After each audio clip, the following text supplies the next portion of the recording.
Hello world! If you don't get what you want, you suffer. If you get what you don't want, you suffer. Even when you get exactly what you want, you still suffer because you can't hold on to it forever. If your mind is your predicament, it wants to be free of change, free of pain, free of the obligations of life and death. But change is slow, and no amount of pretending will alter that reality. By Dan Millman, Way of the Peaceful Warrior. Fear of loss creates fear of love and intimacy. The more love someone, the more afraid we become of losing their love and the pain it will cause us. When that happens, instead of love making us feel free, we suffer from fear and insecurity. Instead of letting ourselves be happy, we find things to complain about and we resist finding joy in the present moment by having anxiety over the future. Don't let fear of loss cause you to choose suffering for you and your partner. Embrace them and show them how you really feel. As Maya Angelou said, life is not measured by the number of breaths we take, but by the moment that we take our breath away. Don't miss out on the greatest moment of your life because you are afraid. Love fiercely, love madly, love freely. That's the real gift of life that we have been given. The one gift we should not waste. By Joel Clemons. Good morning to Anna with a beautiful sunshine on us. On the post of Anna, it captioned with, "Once upon a time in Barcelona, my life is a bless since the moment I decide of it." It's so nice to hear on you, Anna, that you are grateful on your decision and the decision you make has a good outcome on you. We should remember, guys, that not all our decision in life, it make a blessing to us.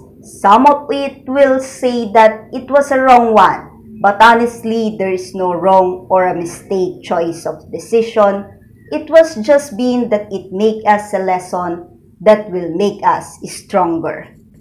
So if we fail on what we choose, it means it's a learning in life that we should not do it again. But it doesn't mean we should stop. It means we have to move forward.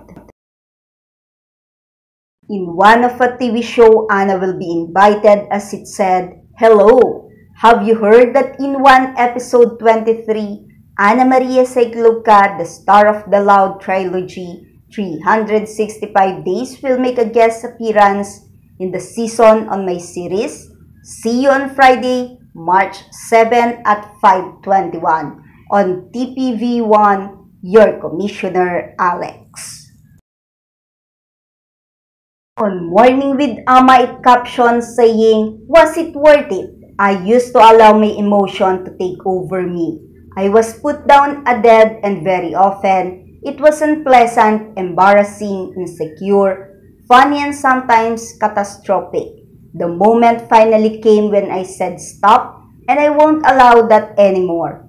Peace and mastery came. I learned this for years, still learning. But guess what? I do not forget any past emotion or any event that has happened in my life. Because of them, I have become wiser and grown. What is your experience?" Ama. Ama telling us, was it worth it? Hi there. How many times have you been so upset that emotions took away your rationality?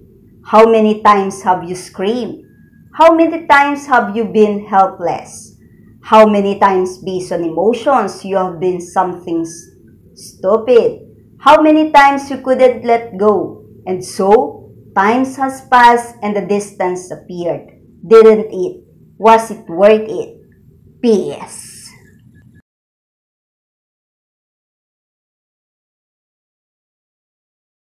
Warto było? Cześć. Ile razy byłeś tak bardzo zdenerwowany, że emocje odbierały ci racjonalność? Ile razy krzyczałeś? Ile razy pojawiła się bezsilność? Ile razy przez emocje zrobiłeś coś głupiego? Ile razy nie potrafiłeś odpuścić? I co? Minął czas. Pojawił się dystans, prawda? Warto było? PS. On this post of Anna, she said that whatever for you are looking for you is looking for you too.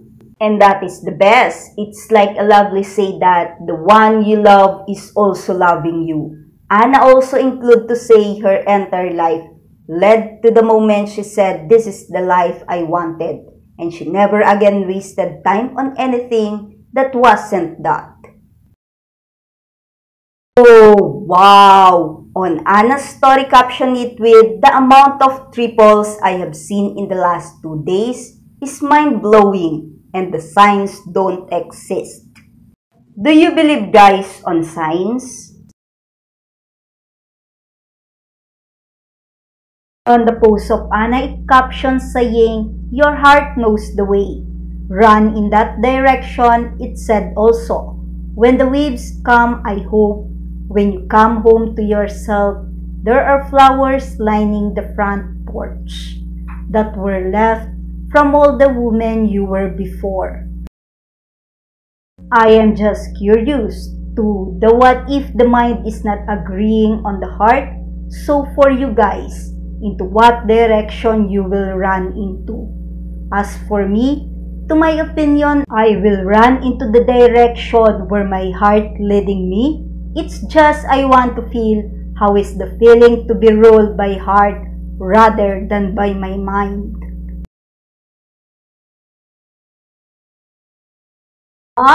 Let's go. Let's all eat with them on this healthy meal.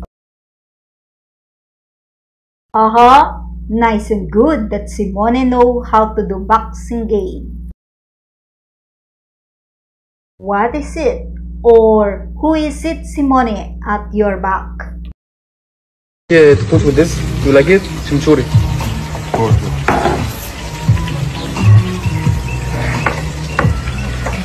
Wanna take a photo of Yeah, time for workout. Look here, Simone is so sweet and lovely to the kids.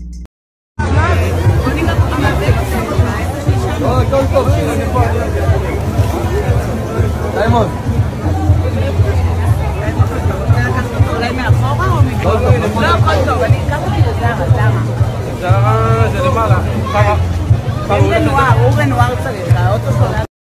It's time to go back home.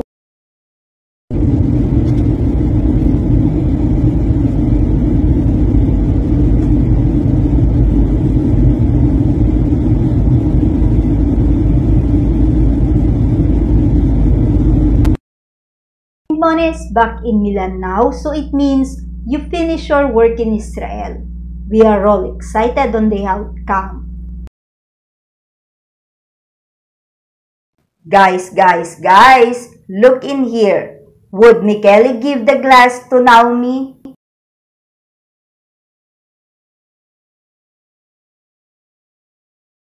Oh, so we see, Naomi get her own glass. Yes. Happy victory to all Dolce & Gabbana team. Can you all guess, guys, where is Michele this time as he is enjoying his life to the fullest? As Michele and his bodyguard having dinner with Oriana Tobiolo, they were in Milan in a place called El Porteno Prohibido. Oh, who is Oriana? This time to Michele's life? How is she stand or into what place in Michele's heart?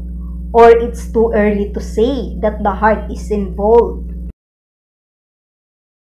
Here is the IG page of Oriana.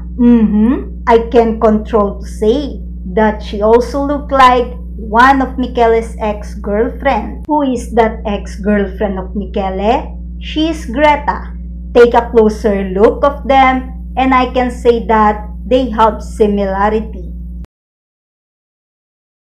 Can you feel it, guys, if they have the chemistry or have something romantically special?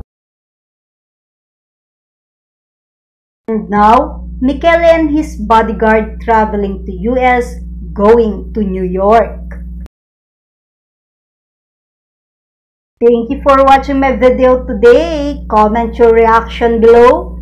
Don't forget to click the like button, share this video to others, and please subscribe on my channel. Day 65 of the 365 days of 2025. Sometimes confuse intensity with intimacy by sharing an intense moment of passion or having intense emotional feelings for someone. True intimacy, however, is about sharing the truth of who we are with another person and being able to trust them in our state of vulnerability.